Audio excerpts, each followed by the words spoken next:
Convido para proferir a primeira palestra do dia, Razões Sociológicas da Litigiosidade, o professor doutor da Universidade Federal de Santa Catarina, Denilson Luiz Verli.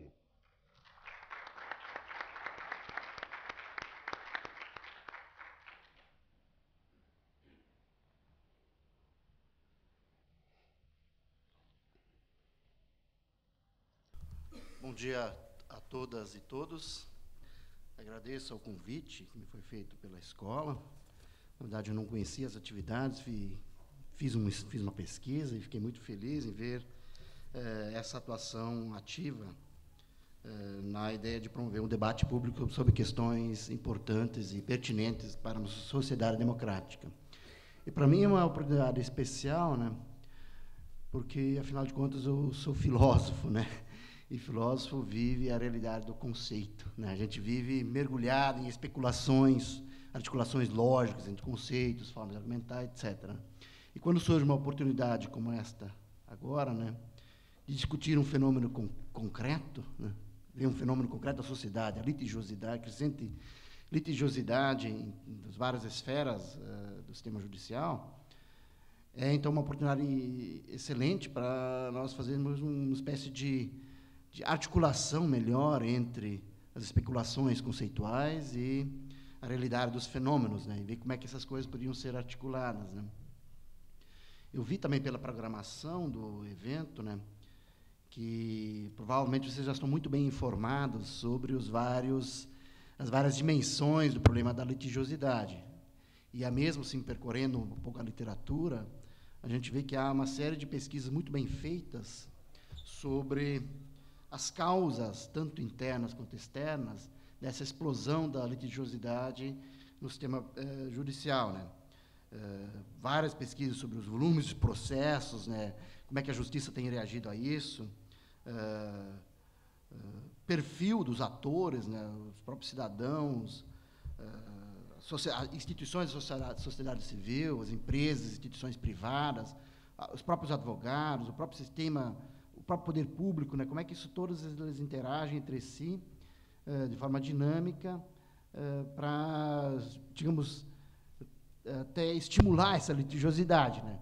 E procurando também possíveis soluções para isso, né? Como é que a gente poderia melhorar a eficiência do sistema judicial diante dessa explosão de demandas, né? Então, acho que eu não vou falar dessas séries de pesquisas, né, que vêm documentando e explicando a dinâmica da judicialização crescente dos conflitos sociais, né? O que eu queria fazer aqui, né, é uma contribuição, eu não consigo deixar de lado o meu métier, né? Então, minha contribuição vai ser um pouco mais especulativa, né? Na verdade, eu vou trazer aqui algumas reflexões sobre a litigiosidade, tentando situá-la num fenômeno um pouco maior, talvez, fenômeno típico da modernidade, que é das sociedades modernas, que é o fenômeno da juridificação crescente das relações sociais, né? Que vem acompanhado também de um processo crescente de monetarização também das relações sociais, né? Que, por sua vez, vão afetar essa demanda por litigiosidade, né?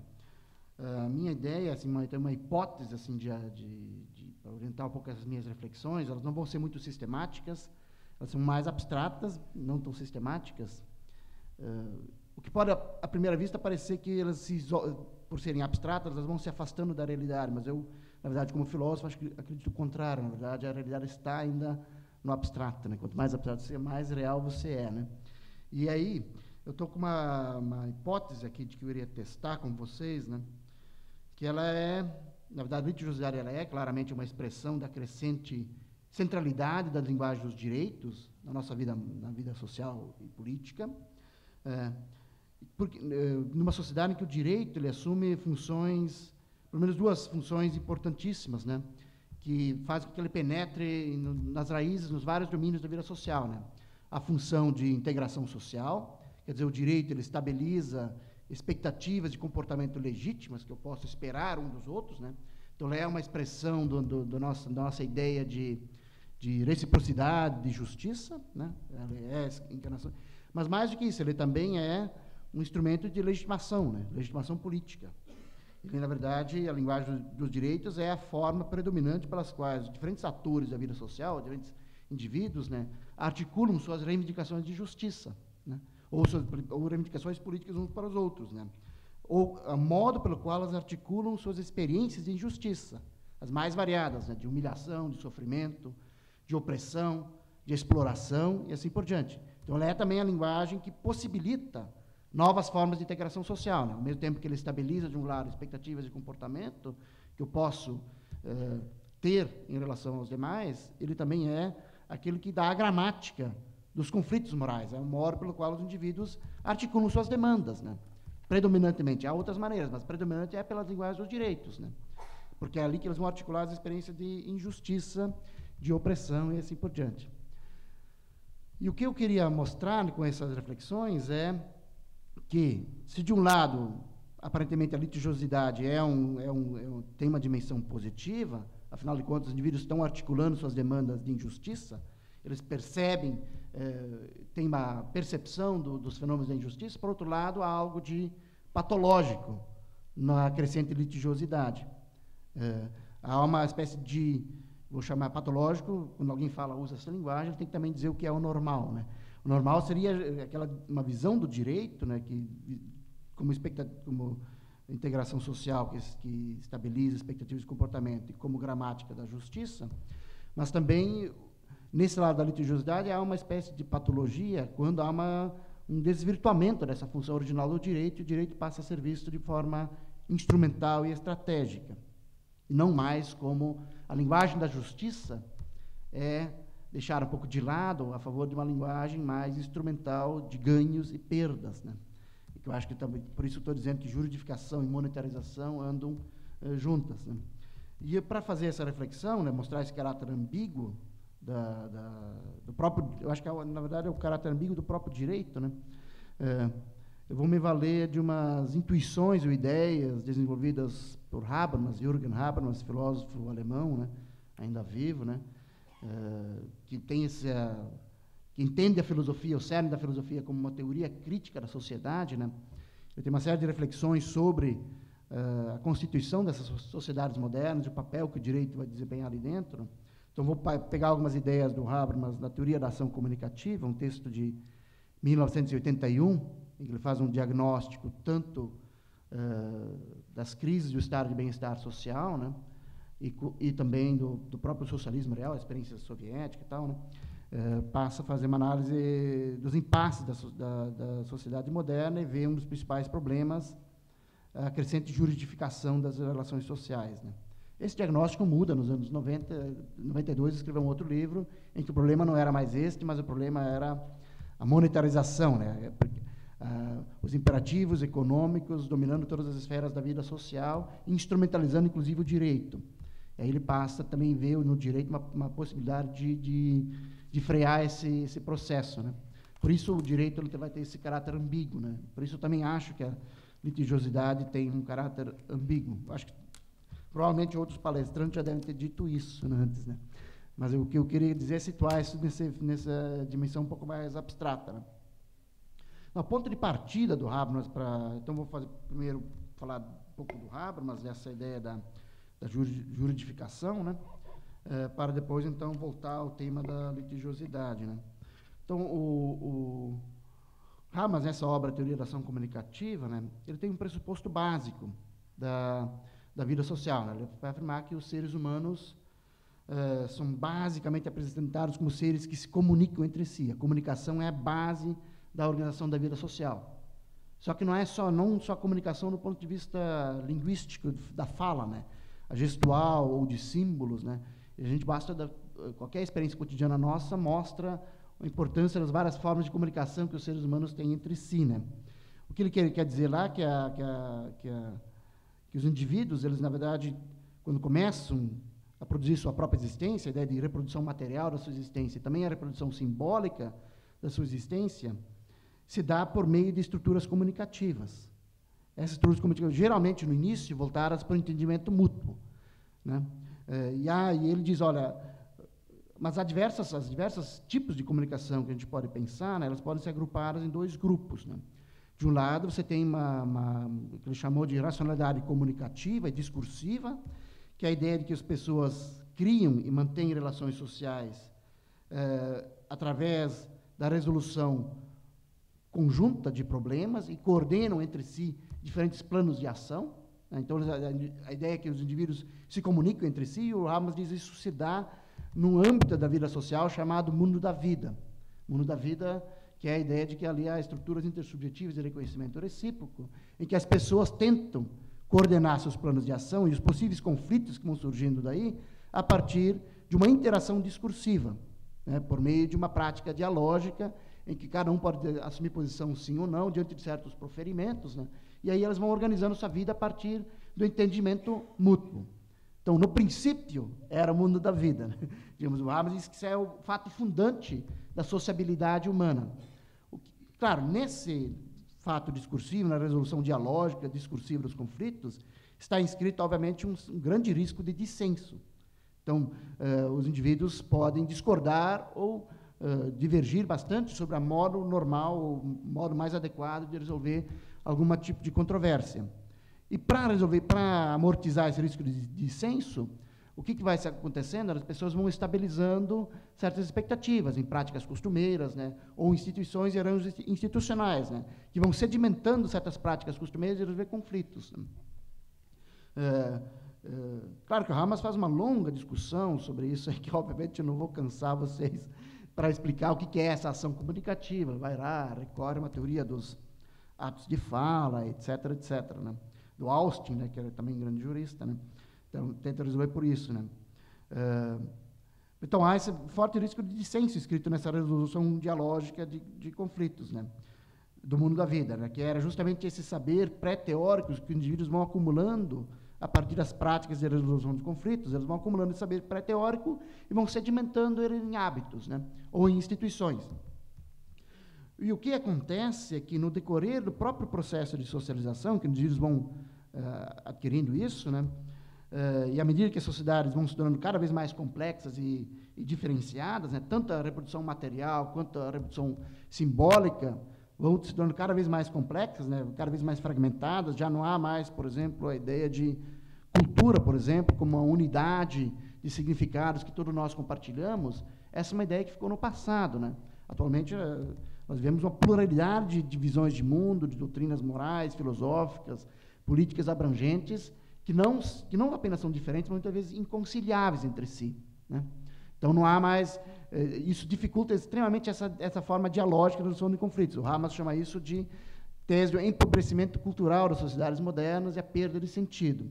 Isso corre passo a passo com outro fenômeno, né, que é a crescente diferenciação social, em que os indivíduos vão entrando em redes de interdependências sociais, econômicas, políticas tão intensas que também a ideia de que você possa resolver um conflito via diálogo também torna-se inviabilizado, porque está em redes de interdependência que você não conhece mais, não sabe mais nem qual é a lógica de seu funcionamento.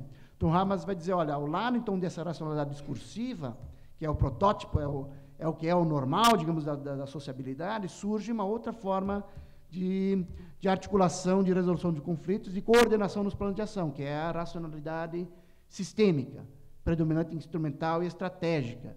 E o Habermas usa essa expressão de que grande parte da nossa vida social é coordenada por mecanismos sistêmicos. Sistêmicos, eu tiro forte do outro jurista alemão, Niklas Luhmann, que tomou essa ideia dos naturalistas, biólogos Maturana e Varela, e também do sociólogo Talcott Parsons. Desculpa se eu estou assumindo um ar meio professoral, assim, explicando autores e tal, mas juro que eu não queria fazer isso, mas infelizmente sou levado a essa digressão, né, para chegar depois ao fenômeno. Quer dizer, a ideia de sistemas, esses sistemas são lógicas de ação que passam por trás da consciência dos indivíduos, como se criasse uma segunda natureza, da qual nós não sabemos a lógica de funcionamento, e são autopoéticos, eles têm linguagens específicas e tradução dos impactos que eles recebem nos seus entornos. O Habermas diz, olha, no decorrer da evolução das sociedades modernas, você tem dois tipos de sistemas predominantes, né? Podiam ser mais, mas tem vários subsistemas. Mas um lado é o sistema burocrático administrativo do Estado, que se regula pelo medium do poder, e dentro do Estado está o sistema judicial, o sistema político, né, que vão desenvolvendo lógicas autônomas que passam por trás da consciência dos indivíduos, por mais paradoxal que isso possa parecer, né? Eles vão criando regras automáticas de resolução de conflitos e de coordenação de planejação, cuja causa ou cuja origem os indivíduos mesmos não percebem mais, ou não têm mais tempo para ficar examinando as fontes de legitimidade dessas regras. Elas, como se ligassem uma espécie de piloto automático, né?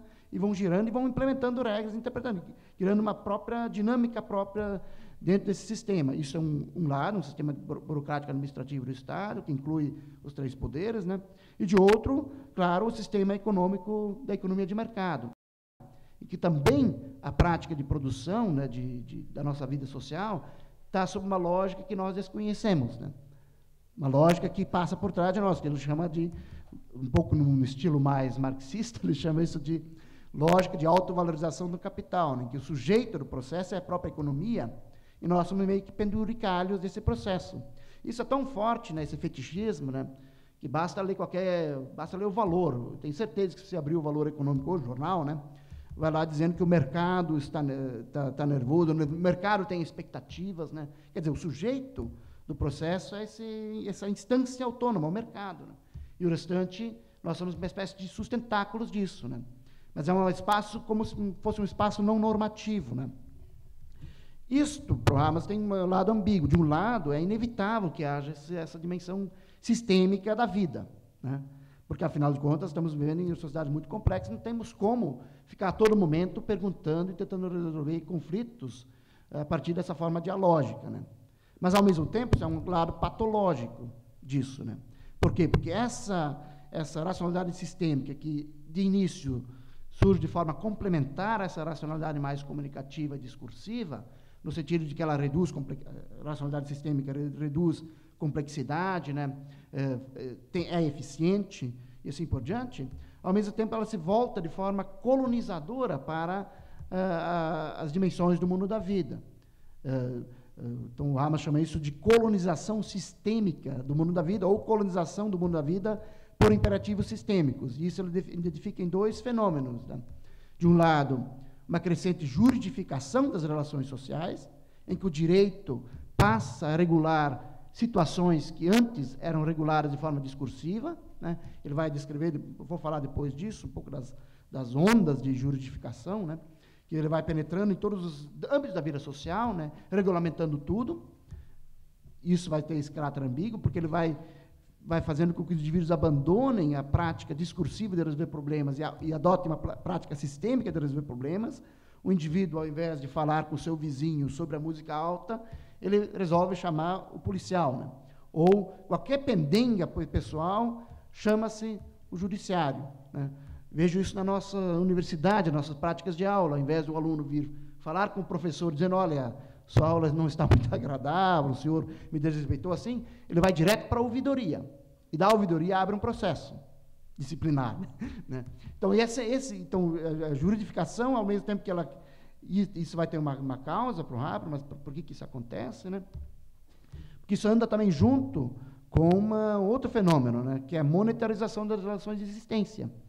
Ao invés de você entrar para uma forma dialógica de conflitos, você mostra para o outro os ganhos e as perdas que ele pode ter no conflito. Então, você tenta transformar um conflito que envolve, muitas vezes, questões de justiça, em um conflito monetário, em que você diz, olha, quais são os seus ganhos, quais são as suas perdas nesse processo.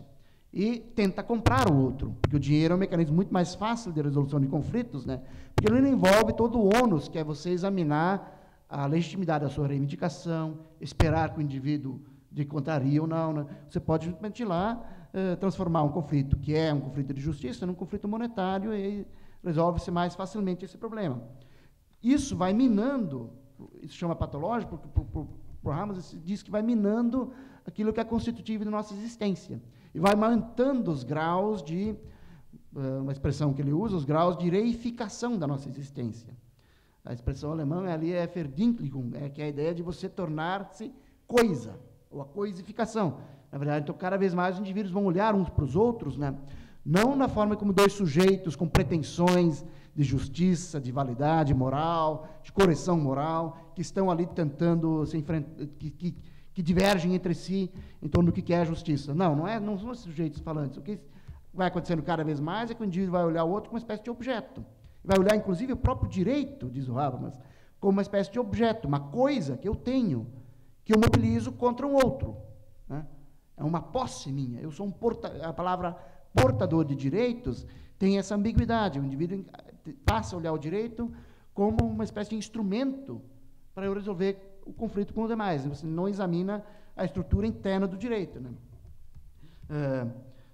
E por isso, o Habermas vai dizendo, olha, nesses processos de juridificação de um lado, de monetarização do outro, o que acontece? O direito vai assumindo cada vez um papel mais ambíguo na sociedade. Por um lado, ele se presta muito bem para articular essas várias dimensões de uma sociedade que é multidiferenciada e não tem mais nenhum centro.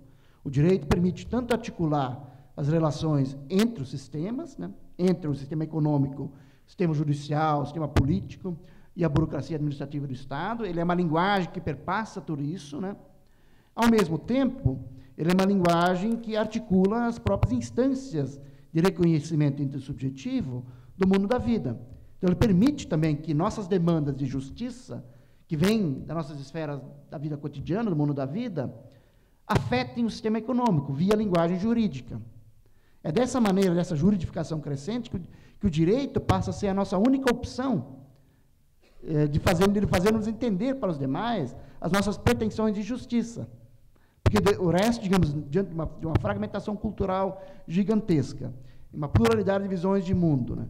De visões do que é a moral, do que é a religião, visões metafísicas do mundo, é muito difícil os indivíduos conseguirem se entender na linguagem cotidiana. Afinal de contas, você se encontra, inclusive, com pessoas que não compartilham o mesmo universo cultural. Então, você tem que usar uma linguagem que as pessoas vão entender. E, geralmente, é a linguagem dos direitos, inclusive nessa forma mais abstrata dos direitos humanos fundamentais, né? Para estabelecer algum tipo de parâmetro de articulação com a linguagem com os outros, né? E também para fazer com que o sistema econômico entenda a sua demanda, né? Então, para você argumentar, um trabalhador argumentar com um capitalista, vai ter que usar a linguagem do direito, porque é a linguagem que o capital também entende, né? É a linguagem, porque o direito também estrutura o mundo econômico. E ele tem uma certa previsibilidade que é boa também para o sistema econômico. Então, é uma maneira também de você fazer com que demandas do mundo da vida migrem para o sistema econômico, para o sistema político, e sejam entendidas ali, né? Então, o direito passa essa linguagem, espécie de esperanto da vida social, né? Porque ele articula todas as formas de vida, né? E passa em várias dimensões da vida, né? E passa, então, a ser usado pelos indivíduos, né? É ali que eu acho que eu queria situar depois o fenômeno da litigiosidade, e dizer que esse fenômeno vai aumentar, né? Não é, que isso vai aumentar cada vez mais, né? Por a desgraça do sistema, né? Claro, o Habermas vai explicando como é que esse direito foi adquirindo essa centralidade no mundo moderno. Ele faz uma espécie de jogo, fala de ondas de juridificação. Claro que aqui é uma apresentação em grandes linhas, assim, muito mais abstrata. Ele está descrevendo a formação do sistema jurídico europeu, né? Talvez isso não caiba inteiramente a nossa experiência brasileira. Então, ele vai dizendo, olha, há pelo menos 4 ondas de juridificação crescentes, né? Que elas começaram com os estados absolutistas, né? Quando você tem os regimes absolutistas que criam, na verdade, essa ideia de economia de mercado, criam politicamente essa ideia, né? Isso é uma primeira criação da noção de Estado de direito, né? Isso está lá nas reflexões dos filósofos políticos ingleses, né, do John Locke, antes dele do Hobbes, né? Todos os republicanos ingleses vão pensando essa criação de uma estrutura jurídica abstrata, desprovida de eticidade, né? Ela é totalmente, tem uma arquitetura para manter a segurança e a paz social, né? Então, essa primeira onda. Em seguida, vem a criação do Estado liberal, né? A ideia dos direitos fundamentais do indivíduo, né? Os direitos civis, etc., né? Justamente para alavancar o sistema econômico. Claro que esse processo de juridificação corre passo a passo, né, com o desenvolvimento do que chamamos de economia de mercado, né, a criação, mais vezes, a autonomização de uma esfera da vida social, né, que é privada, mas que não se resume à vida da família e à intimidade, né, que é a esfera da economia, né. e, ao mesmo tempo, a criação de espaços públicos autônomos, né?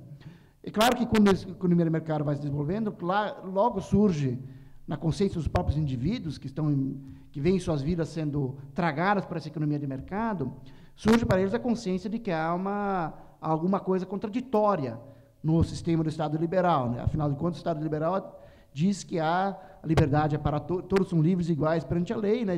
Cria um aparato formal, né? Mas não vê para o uso efetivo, não atenta para o uso efetivo das liberdades. Então, logo se percebe, os próprios atores sociais, né, percebem que há uma contradição entre igualdade e liberdade jurídica e igualdade e liberdade jurídica de fato, né? E que você tem que diminuir a distância entre a norma e o fato, a norma e a realidade. E aí surge todo um fenômeno da materialização do direito, que já começa no século XIX, se pegarmos a Alemanha, né, do Bismarck, já tem toda uma legislação de proteção do trabalhador, né? Vai criando todo um mecanismo, né, em que o direito se antecipa às crises econômicas, antecipa tudo e passa a regrar muitas esferas da vida social, né? E aí o Hamas diz, isso é a terceira onda na verdade, é a quarta onda de juridificação, né? A terceira seria a Revolução Francesa, que é a ideia do Estado de direito democrático, né? Mas, para nós, eu acho que importa mais essa quarta onda, que é a criação do Estado de bem-estar social, e todo o aparato jurídico criado pelo Estado para assegurar o indivíduo, né? Contra o quê? Contra as crescentes desigualdades geradas pelo próprio processo econômico, né? Então, isso eu acho que vale, mais ou menos, em geral, né, para a nossa sociedade também, né, porque aqui também nós vemos uma materialização crescente do direito. Quem descreve isso, obviamente, não preciso falar isso para vocês, né, foi muito bem descrito pelo Max Weber, né, Sociologia, obra Economia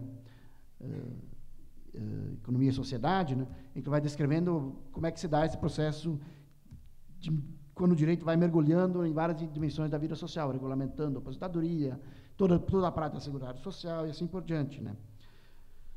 Quer dizer, o caráter intervencionista que o direito vai assumindo, né. Isso, claro, como eu disse, é emancipatório de um lado, né.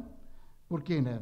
Porque estabiliza as expectativas legítimas de comportamento, né, de dignidade humana universal, de liberdade, igualdade, bem-estar, segurança, solidariedade, respeito mútuo, tolerância, são todas as expectativas que o direito vai querendo que também os sistemas obedeçam, tanto o sistema político quanto o sistema de mercado, né? São expectativas legítimas de comportamento, né?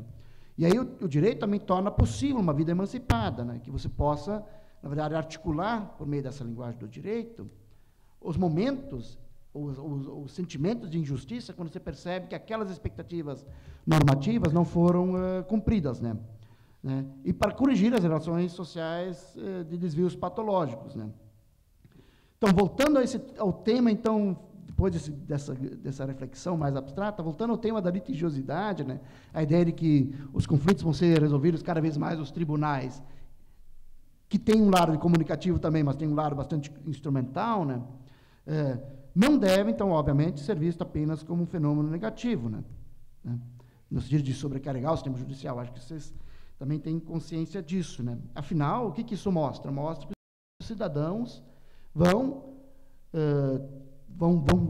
têm já um forte senso de justiça, firmemente ancorado, né? São capazes de identificar no dia a dia as ameaças e violações às suas pretensões de justiça e reconhecimento mútuo, ou que a gente chama aos seus direitos, né?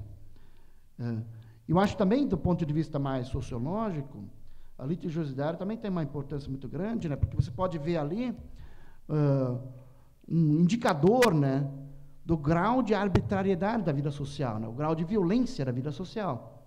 Quanto mais aumenta a litigiosidade, né, também é um sintoma de tanto mais nossa sociedade está sendo violenta, violentando direitos fundamentais, violentando expectativas de comportamento legítimas, né.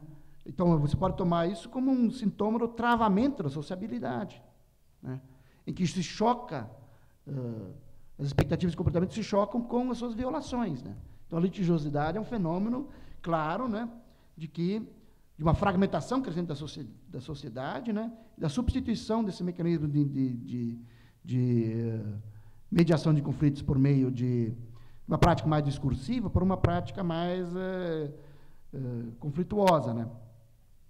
E aí eu acho que ele também a litigiosidade pode ser vista, como eu falei antes, né, como um fenômeno que subverte aquilo que eu chamaria de função normal do direito, né?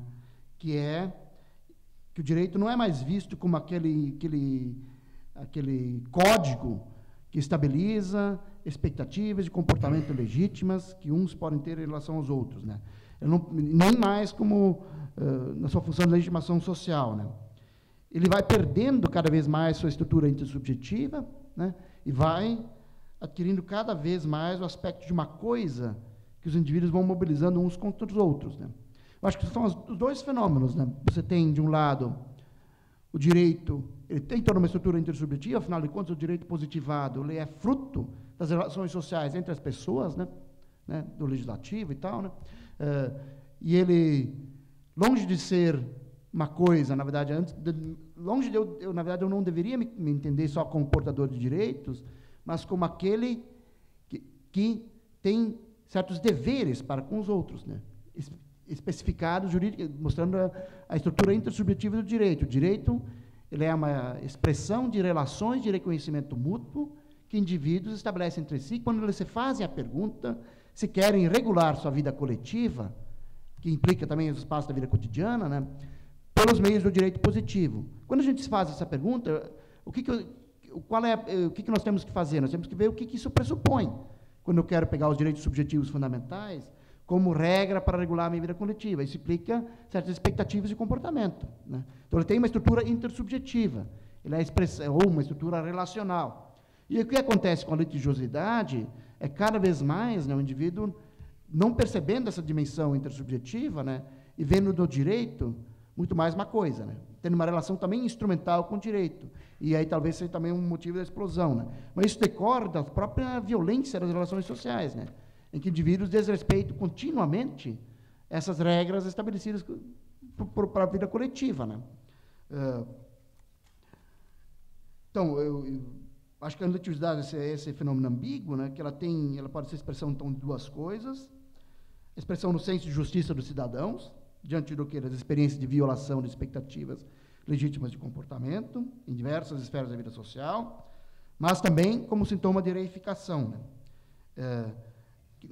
Na medida que nós optamos por coordenar nossas ações por meio dessa linguagem mais abstrata e resolver nossos conflitos por meio dos tribunais, que implica sempre uma racionalidade talvez muito mais instrumental e estratégica do que discursiva e dialógica, né?